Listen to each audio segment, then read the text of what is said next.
वनजङ्गलमा पलाउँदा पातीले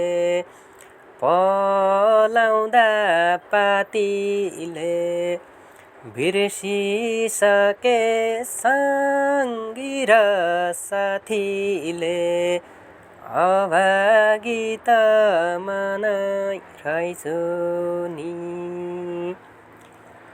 अब हाम्रो भेट सानो कहाँ होला, तिमी पूर्व पश्चिमै छु नि। अब हाम्रो भेट सानो कहाँ होला, तिमी पूर्व पश्चिमै छु नि।